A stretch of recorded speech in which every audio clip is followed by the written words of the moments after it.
Greetings, ladies and gentlemen. It's Rock and Roll Convention with another installment of Building the Team. Now, this week we were actually doing a bit of a holdover from October. About the middle of the month, the plan was initially to a 700-point game where at least one member of your team would have the mystical keyword. However, for various reasons, that got put on hold, and so now we're using it this upcoming week. Well, anyways, what we've got are three potential possibilities.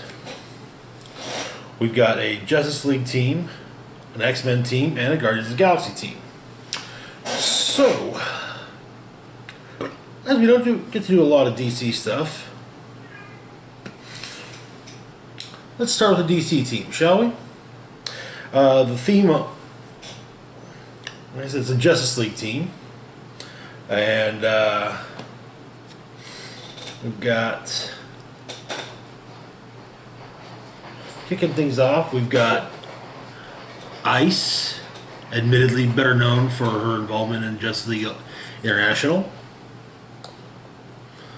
followed up by Fire, also known for her involvement with Justice League International as opposed to the regular Justice League.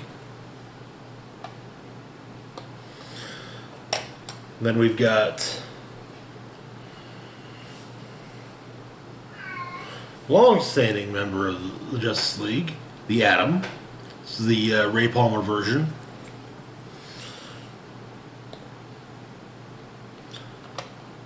Then for our character with the mystical keyword, we've got Amethyst.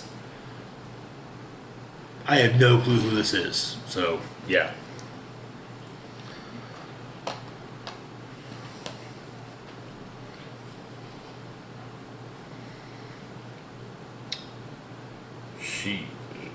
Her character card lists her significant appearances being Sword of Sorcery number 0 from 2012, so yeah. Next up, we've got Green Arrow.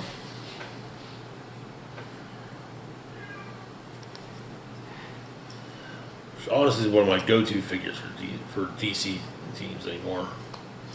Then we've got the Flash, Barry Allen version from the set of his that bears his name. And we've also got the Wally West Flash.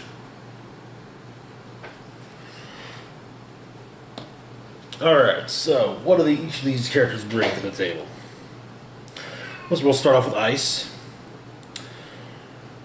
She has a point cost of 64 points.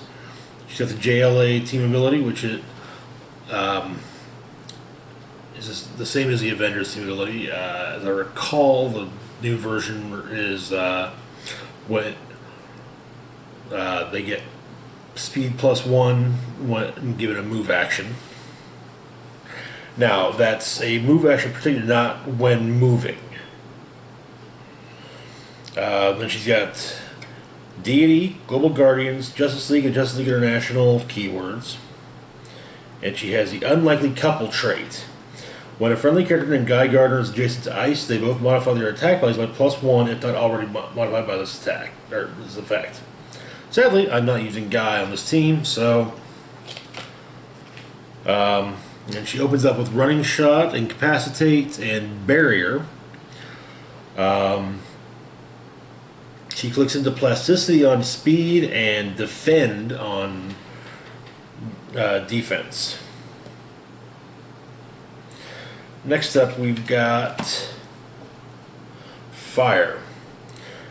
Fire costs 75 points, has the JLA team ability, the Checkmate, Global Guardians, Justice League International, and Spy keywords.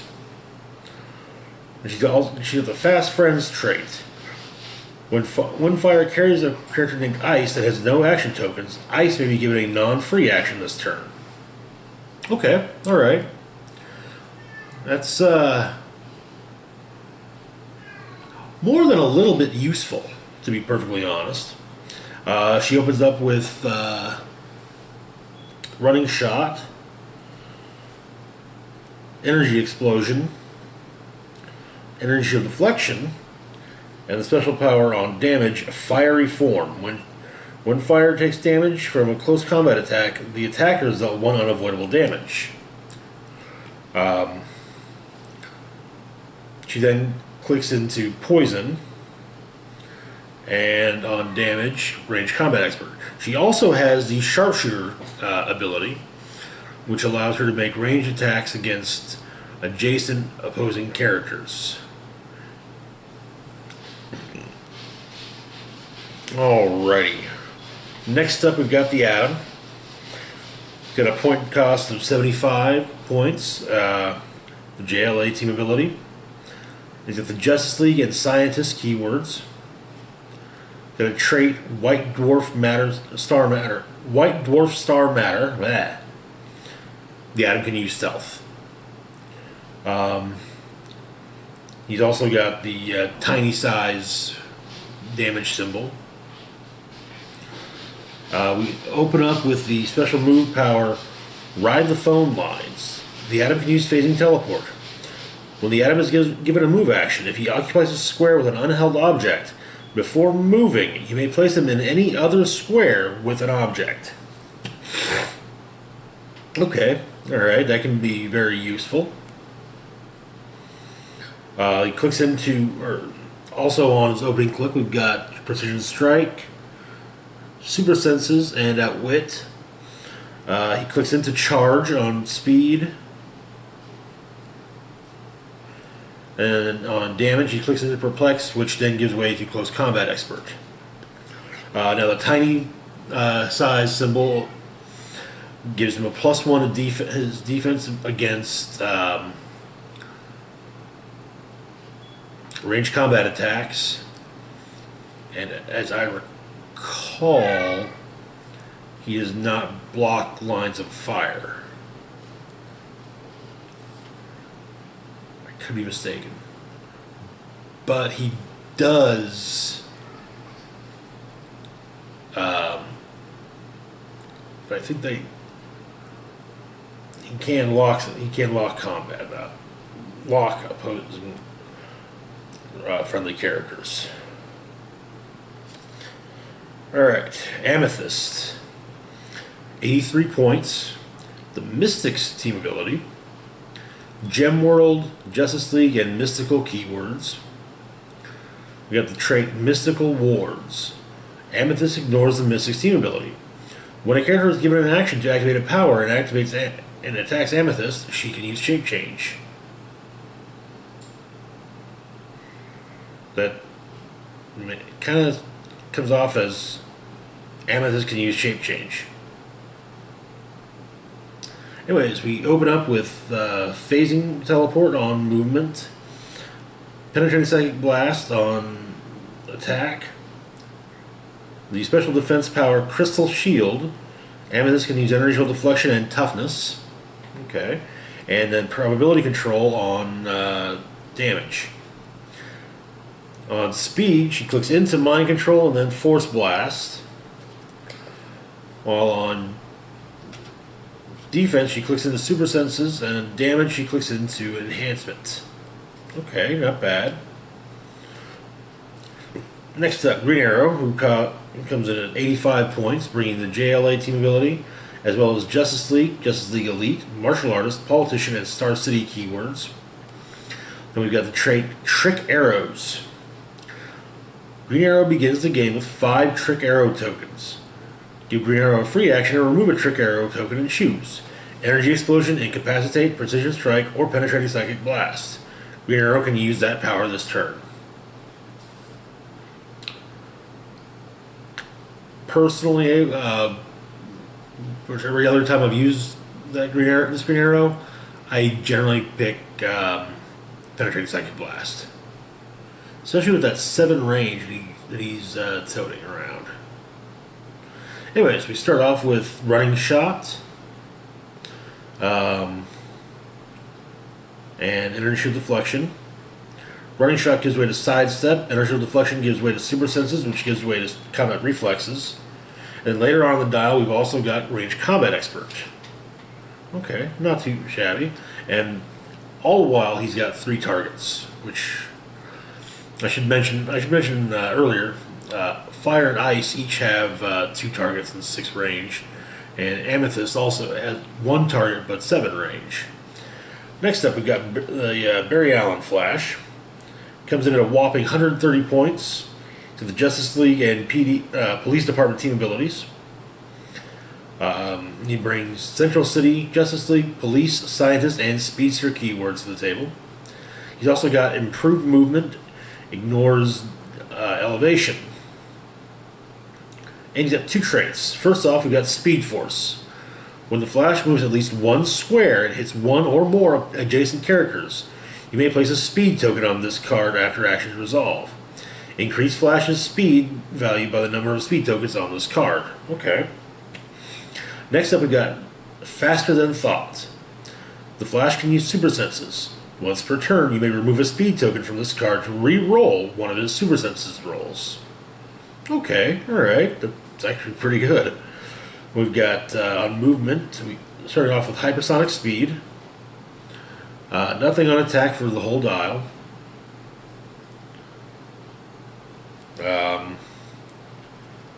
He eventually clicks into defend. Starting off on damage, we got the special power Flash Fact. If the Flash has at least 2 speed tokens on this card, he can use Empower. If he has 3 on this card, he can use Enhancement. If he has at least 4 speed tokens on this card, he can use Probability Control. That's not bad. Then on defense, like as I said, he clicks into defend, which gives way to combat reflexes, and eventually willpower.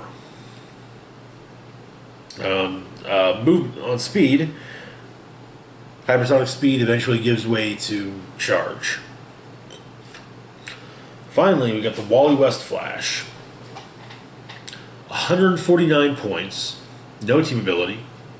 Central City, Justice League, Speedster, and Teen Titans keywords. Then we've got 2 traits, Speed Force. If he moves at least 1 square, hits 1 or more adjacent characters, you may place a speed token on this card after action resolve. It increases the speed value by the number of speed tokens on the card, just like with Barry Allen. Then we've got Vibrate Through Walls.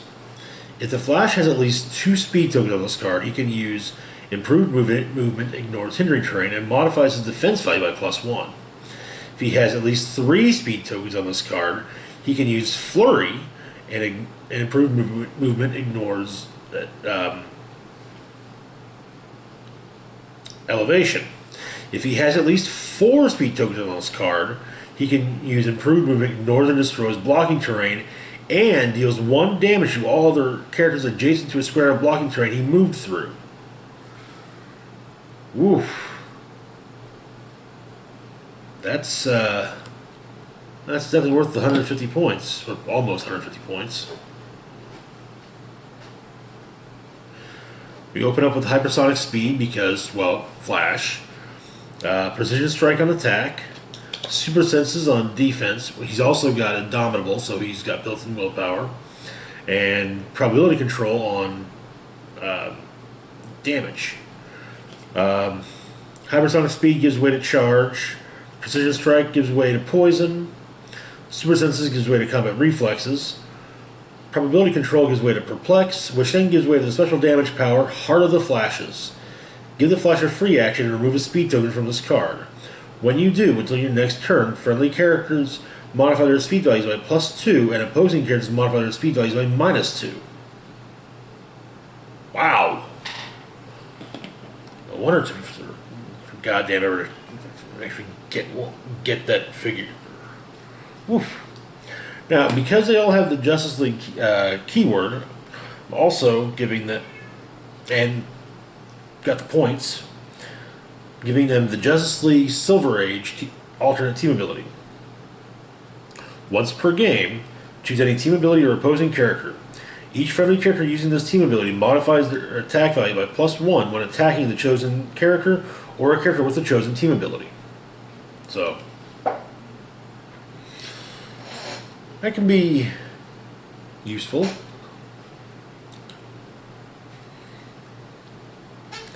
Alright. And let's move on to the X-Men, shall we? Alright. First and foremost, we've got Moira McTaggart, who has been making quite a few appearances of late on X-Men teams. Surge, who has also been making herself known on X-Men teams of late.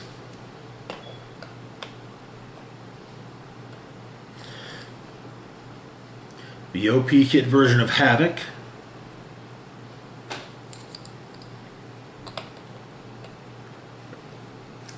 The OP kit version of Polaris.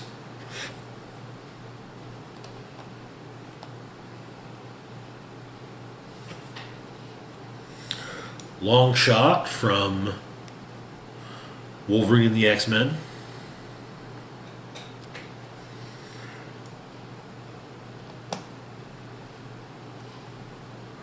Pixie from Uncanny X-Men, our character with the mystical team ability.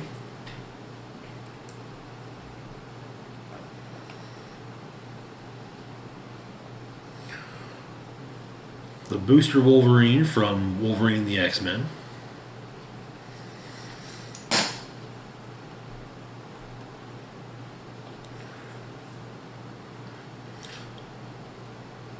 Emma Frost from the Marvel 10th Anniversary set.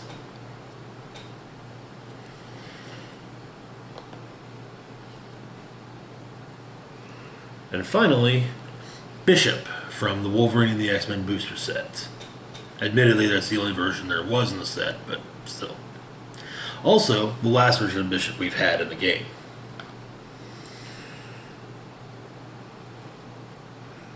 Which is a damn shame because, well, it's Bishop. Anywho, let's get started. We'll start off with Moira McTaggart. Moira comes in at 25 points. She has the X-Men team ability, also the X-Men and Scientist keywords. But she has the trait Headmaster X-Men, Leadership and Perplex, but Perplex can only be used to target another friendly character with the X-Men keyword. During force construction, I may include one student ID card on my force without adding its cost. We're not going to be doing that. She opens up with sidestep and willpower, and she clicks into outwit, and she has a 3-click deep dial. She's a support piece, plain and simple. Next up, we've got Surge. Comes in at 40 points, has the X-Men team ability, also the New Mutants and X-Men keywords. She has the X-Student keyword trait. When this character's or an adjacent friendly character's attack roll includes exactly 1/5. And keep in mind, on a normal 6-sided die that uses dots, a 5 does kind of resemble an X. Modify one target's defense value by -1. And she starts on speed. Starts off with special power. Channel the energy or release the energy. At the beginning of your turn, choose one. Hypersonic speed, or she has a range value of 6, and when she hits after resolutions, give all hit targets an action token. Surge can use the chosen effect this turn. She's also got 2 clicks. She's also got willpower, which gives way to combat reflexes, and channel the energy or release energy gives way to charge. Next up, we've got Havoc. Havoc has the X-Men team ability, costs 50 points, the X-Men keyword, and the all-new, all-different X-Men trait. Unique modifier. When this character is healed by the X-Men team ability, modify its combat values by +1 until your next turn. On speed, he's got Running Shot, starting off on attack, he starts off with the special power Plasma Discharge, which allows him to use Energy Explosion and Penetrating Psychic Blast. Sadly, that's not as good as it used to be, as the two powers used to be able to work together. Now, however, they cannot. This gives way to Penetrating Psychic Blast. On defense, we start off with Energy Deflection, which gives way to Willpower. Sadly, no Leadership, which is a damn shame. Next up, we've got Polaris, also coming in at 50 points with the X-Men Team Ability and X-Men Keyword, and also with the all-new, all-different X-Men trait. Again, unique modifier. When healed by these X-Men Team Ability, combat values +1 until your next turn. And she's got, starting off, she has the special power Magnetrix, which allows her to use telekinesis. When she uses it to make an object attack, I can increase the damage dealt by 1. She's also got, starting off, Barrier on defense and Enhancement on damage. On movement, she clicks into Force Blast, and after a while, Magnetrix gives way to just regular telekinesis, while Barrier gives way to Willpower.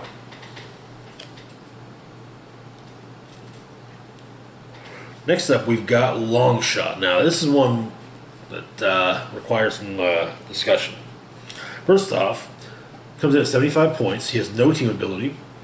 He has the Celebrity, Excalibur, Exiles, Martial Artist, Mojoverse, X Factor, and X-Men keywords. He's got the trait Luckiest Man Alive. All of Longshot's hits are critical hits. If Longshot rolls 2 6s, the attack can't be evaded.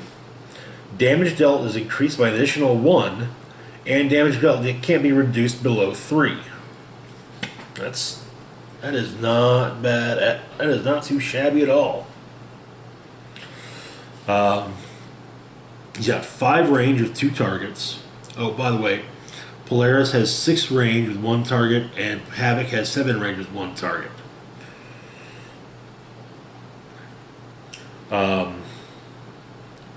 Okay, so starting off, Longshot's got Running Shot, Energy Deflection, and Probability Control. His Running Shot gives way to Leap Climb, which gives way to Charge. On attack, he eventually clicks into Precision Strike. His Energy Deflection gives way to Combat Reflexes, which gives way to Regeneration. And his Probability Control gives way to Exploit Weakness. Okay, not too shabby for 75. Not too shabby at all. Next up, we've got Pixie. Pixie comes in also at 75 points. Brings the X-Men team ability as well as the Mystics team ability to the table. She has the Mystical and X-Men keywords. And she has the trait Pixie Dust. Pixie can use Smoke Cloud as a free action, but places only 1 hindering marker. Characters occupying this hindering marker modify their defense values by -1 in addition to attack values.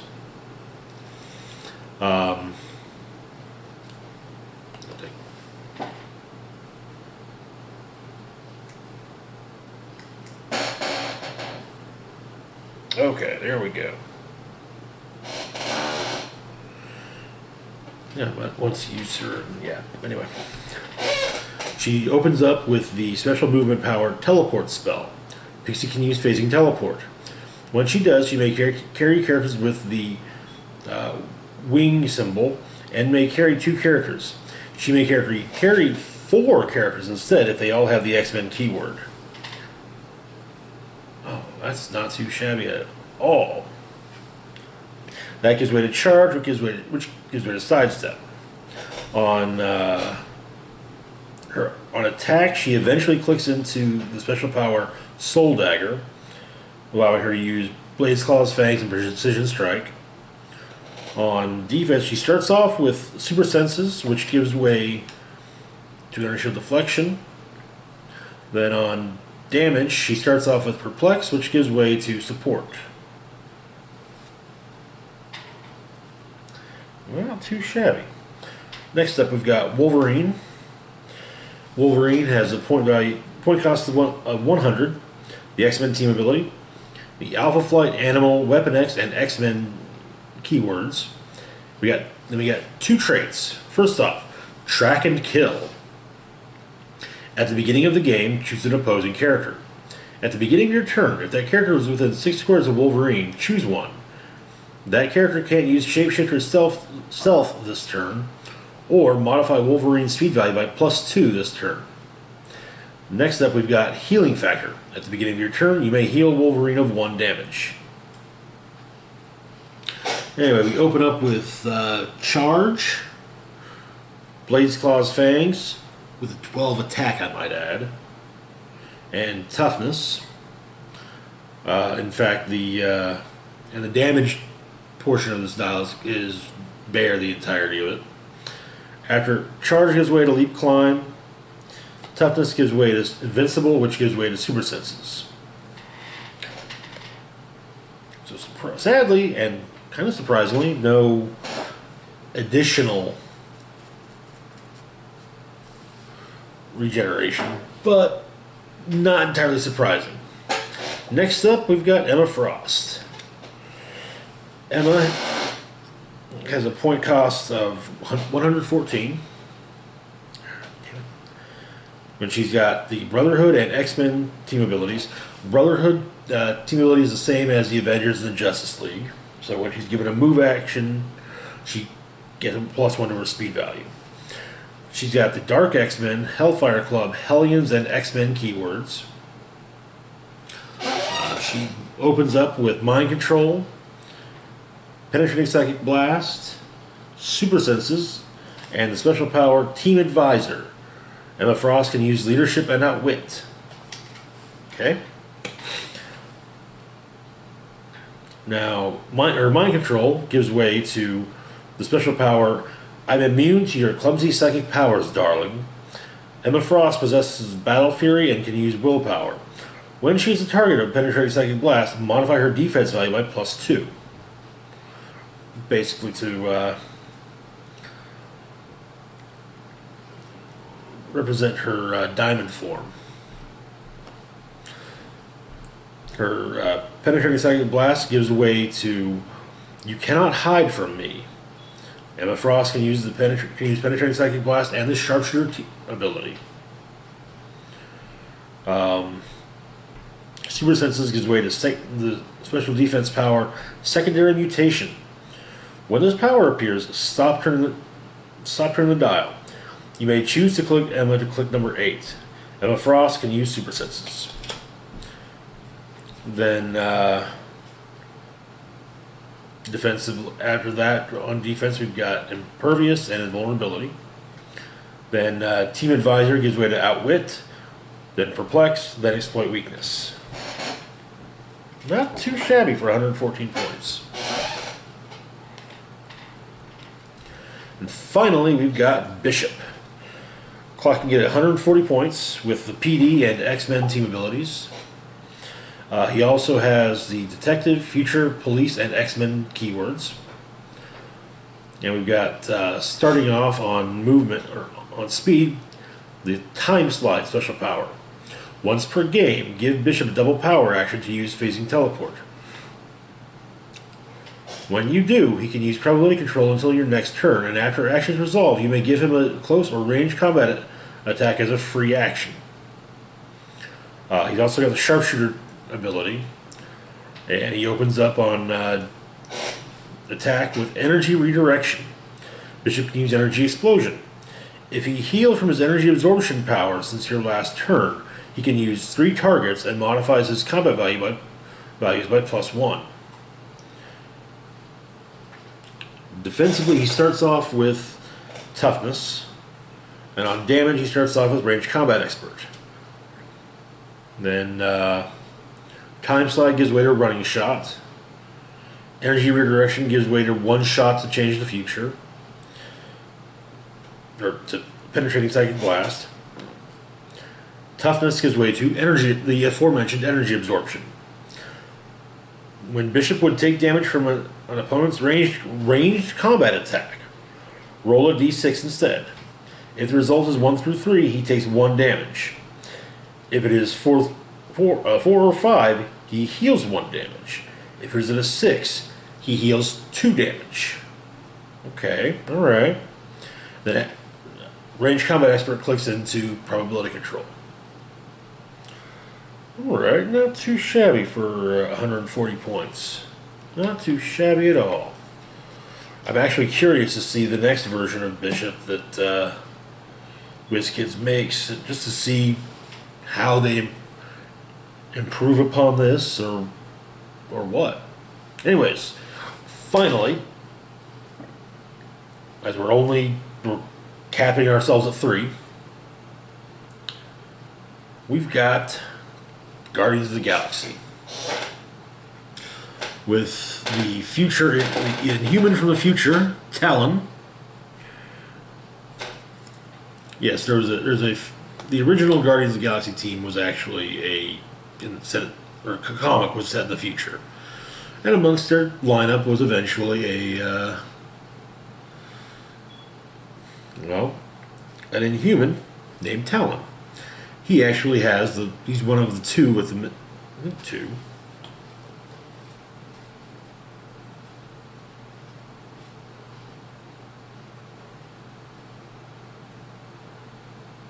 Oh, no. He's our 1 with the mystical team ability. After Talon, we've got the OP kit version of Gamora.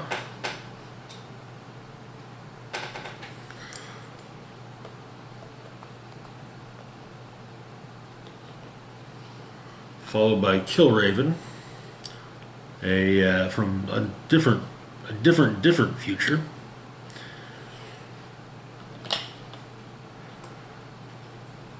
We've got the OP kit version of Star-Lord, which is a more familiar looking Star-Lord for those who've only know the character from the movies.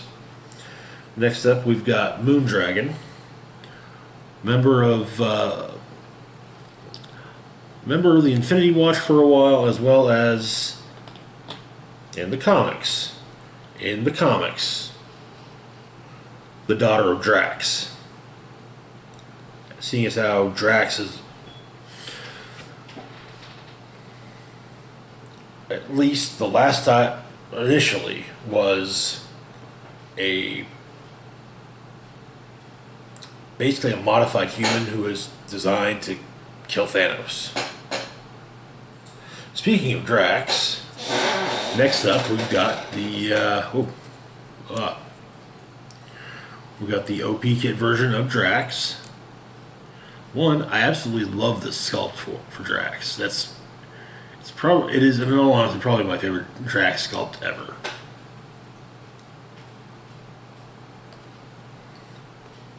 Next up, we've got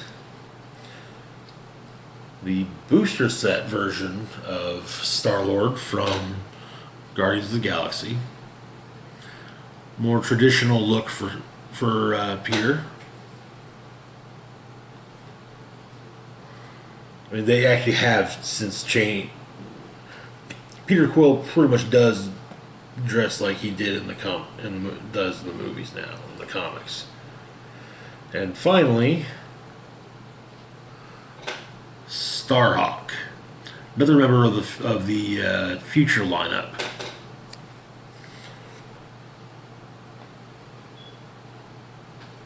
Alrighty, so we'll start off with Talon. Talon kicks things off with Charge, Blades, Claws, Fangs.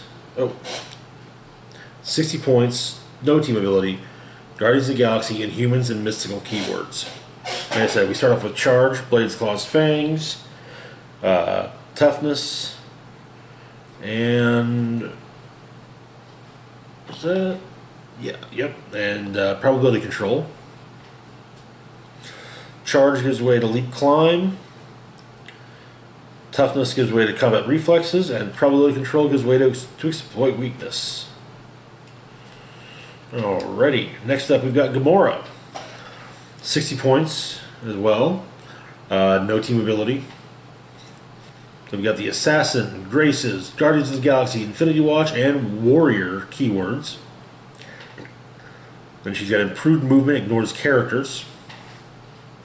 We start off with Charge.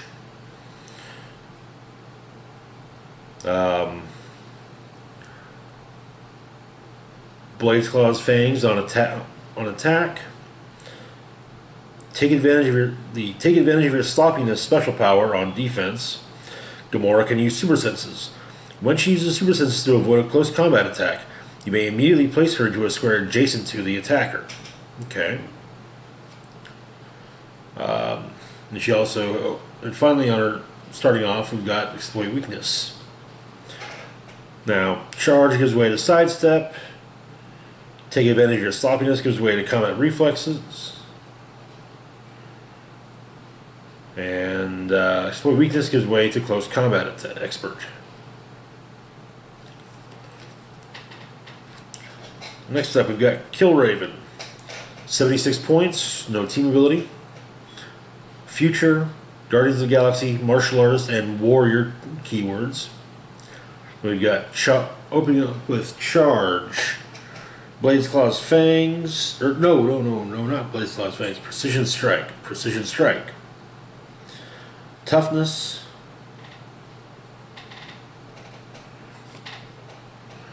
And special damage power. Encoded with all human knowledge and culture. Killraven can use Outwit and enhanced targeting, ignores characters. When he uses Outwit, he may instead target all opposing characters within 3 squares in line of fire and counter 1 power each. Okay. Then Charge gives way to Mind Control. Precision Strike gives way to Blades, Claws, Fangs. Toughness gives way to Willpower. Encoded with all human knowledge and culture gives way to Leadership, which gives way to Close Combat Expert.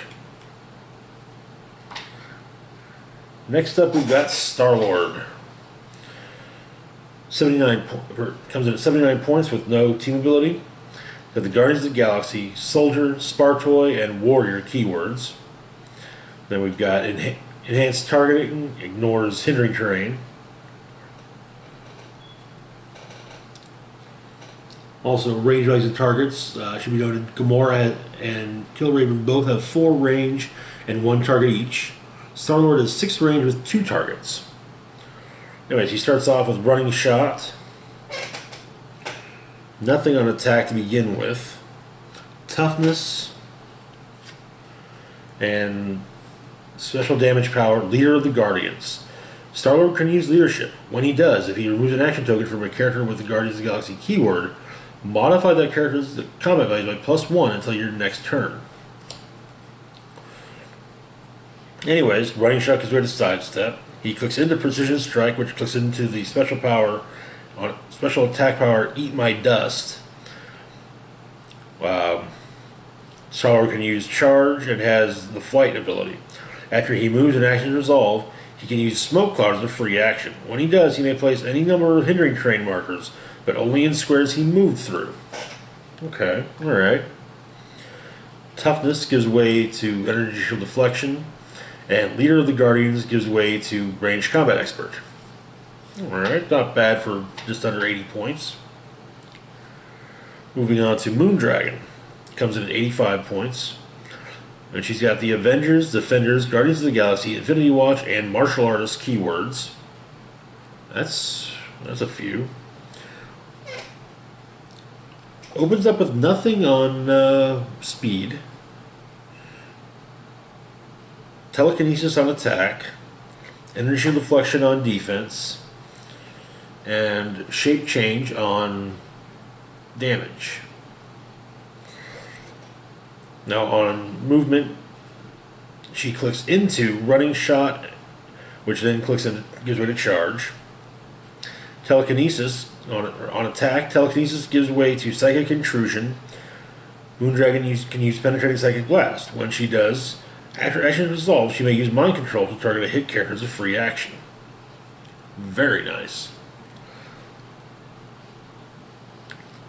Oh, okay, yes, it does specify hit character. That gives way to Precision Strike. Then Shape Change gives way to Outwit. Outwit gives way to Close Combat Expert. Oh, and Inertial Deflection gives way to Combat Reflexes. Moving on to Drax. Okay. Comes in at 100 points. We got the Brute, Guardians of the Galaxy, Infinity Watch, and Warrior keywords. We got a trait Slice and Dice. Drax begins the game with 2 Blade tokens on his card. When Drax has 2 of these tokens, he can use Flurry. When he has at least 1 of these tokens, he can use Blade's Claw's Fangs. When Drax has none of these tokens, he can use Plasticity and Super Strength. When an opposing character with his Blade token on its card is KO'd, place a Blade token on this card. The idea being, obviously, he shanks someone. And, and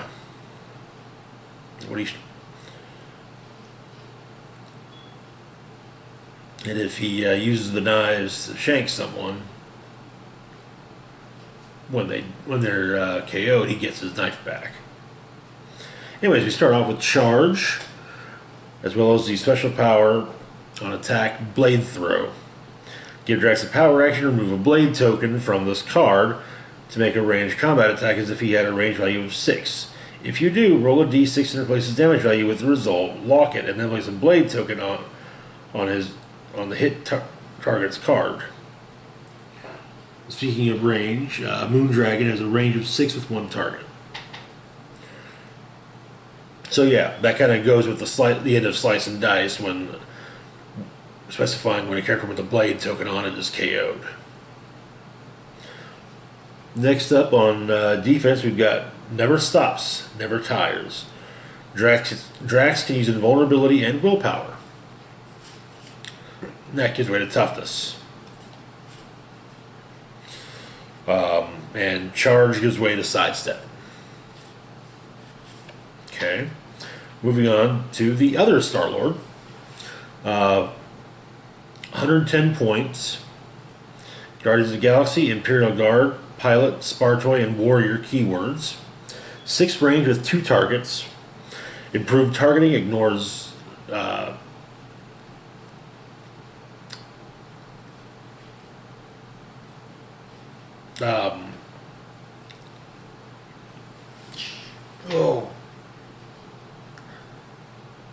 ignores hindering terrain. There we go.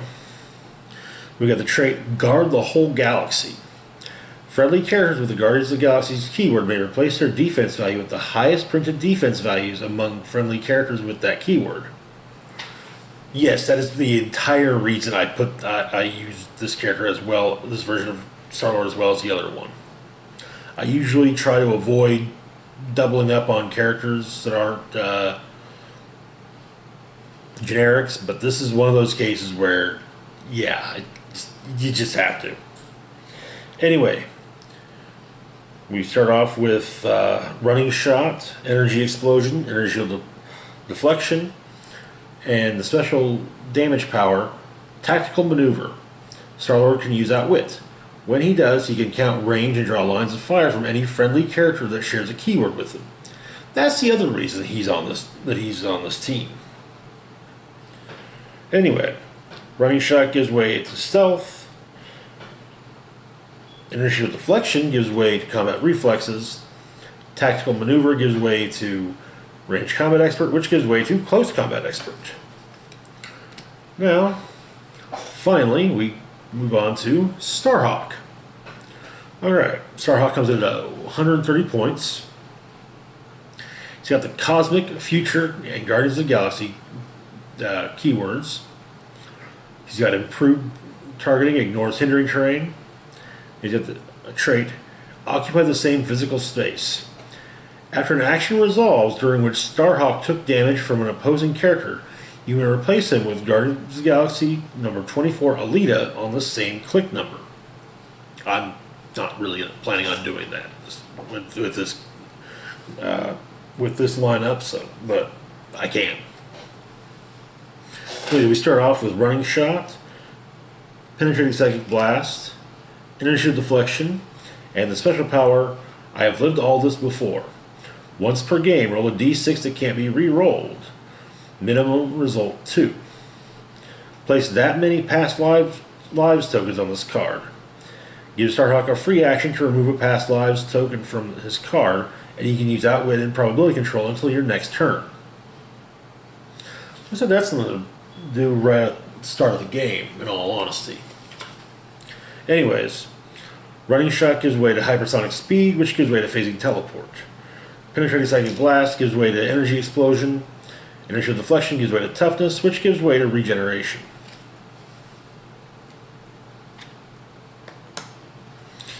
And that is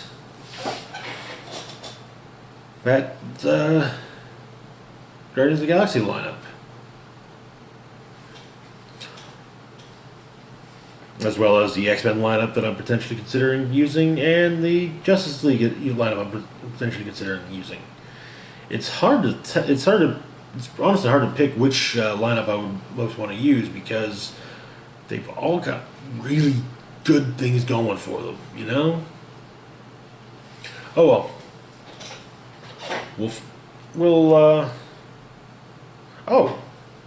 That is one thing I forgot to mention with the X-Men team. We're also using the X-Men Blue alternate team ability. If a character using this team ability succeeds on a leadership roll, modify the attack value of all characters using this team ability by +1 this turn. It's also uncopyable. Now the perk with that is having 2 characters with leadership. Potentially I can get everyone up to everyone's attack at +2. So that's not bad at all. Anyway, that is that's it for today.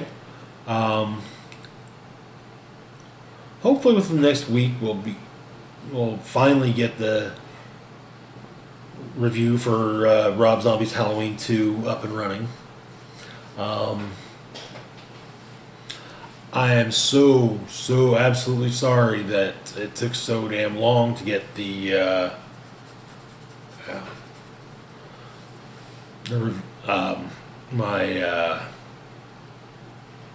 most recent